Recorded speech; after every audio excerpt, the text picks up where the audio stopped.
कैसा है ये इश्क? ये सवाल इसलिए क्योंकि आज जो हम आपको खबर दिखाने जा रहे हैं उसे देखने के बाद आपके मन में यह सवाल जरूर आएगा, क्योंकि इस प्रेम कहानी का अंत बेहद ही खतरनाक है, खौफनाक है। शबरीन और नौसे एक दूसरे से बेतहा मोहब्बत करने लगे। नौसे इस रिश्ते को नाम देना चाहता था, इसलिए उसने कई बार अपनी प्रेमिका शबरीन से शादी करने की बात भी कही, लेकिन शबरीन ने मना कर दिया। और फिर क्या था, उसने अपना आपा खो दिया, अपनी ही प्रेम कहानी का अंत सोच लिया। शादी से इनकार करना पड़ गया भारी। आशिक ने अपनी प्रेमिका को गोली मारी। जिंदगी और मौत के बीच झूल रही प्रेमिका।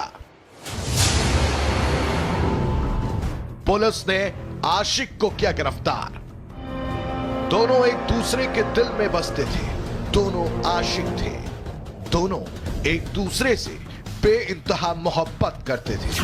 जहां दोनों की राहें एक ही जगह जाती थी, साथ जीने मरने की कस्में खाते नहीं थकते थे। वो पूरी तरह से एक दूसरे के हो चुके थे। लेकिन फिर एक दिन दोनों के बीच ऐसा कुछ हो जाता है जहां आशिक अपना आपा खो देता है और अपनी प्रेमिका के सीने में 315 बोर के अवैध असलहे से गोली मार देता है।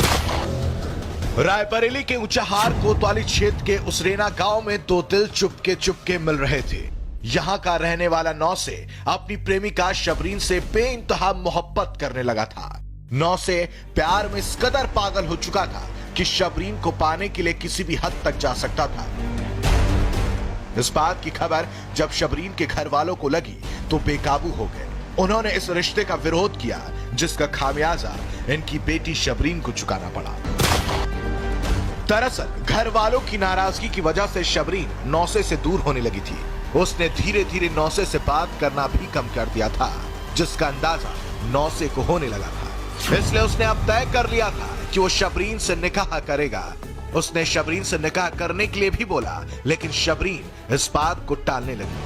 आए दिन वो बार बार निकाह के लिए शबरीन से कहता था, लेकिन शबरीन का जवाब नहीं बदलता था। अब वो इस बात से इतना परेशान हो गया था कि सिर्फ रे आशिक नौसे ने तय कर लिया कि वो इस प्रेम कहानी का अंत कर देगा, अपनी प्रेमिका को मौत के घाट उतार देगा। वो अपनी सनक की गोली अपनी प्रेमिका के सीने में दाग देता है। वो घर पर आता है, शबरीन उस वक्त घर पर ही होती है। वो आवाज लगाकर शबरीन को बाहर बुलाता है और शबरीन के बाहर आते ही गोली चला देता है।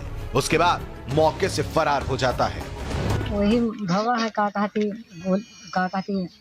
डाकिया का लड़का जो है गोली मारे हैं रात में 11। कौन डाकिया? मुन्ना डाकिया।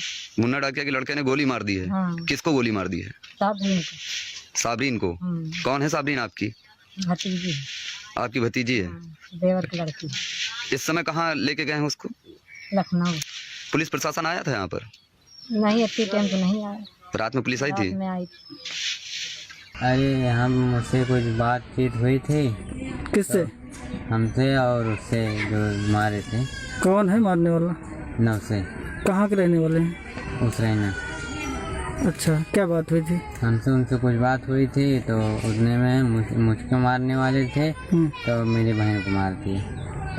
अच्छा, तुम्हारी बहन का क्या नाम है? साबरीन। कितनी उम्र रही होगी उनकी? 18 साल।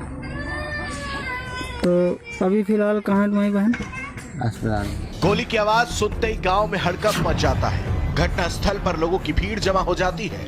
गोली लगने से शबरीन जमीन पर गिर जाती है। जहां आनन फानन में लोग शबरीन को जिला अस्पताल लेकर जाते हैं, लेकिन शबरीन की हालत देख वहां के डॉक्टर उसे लखनऊ रेफर कर देते हैं। बाद में गांव वाले लोग तुरंत पुलिस को इस वारदात के बारे में जानकारी देते हैं, जिसके बाद पुलिस मौके पर पहुंच जाती है और परिजनों की तहरीर के बाद नौसे को गिरफ्तार कर लेती है।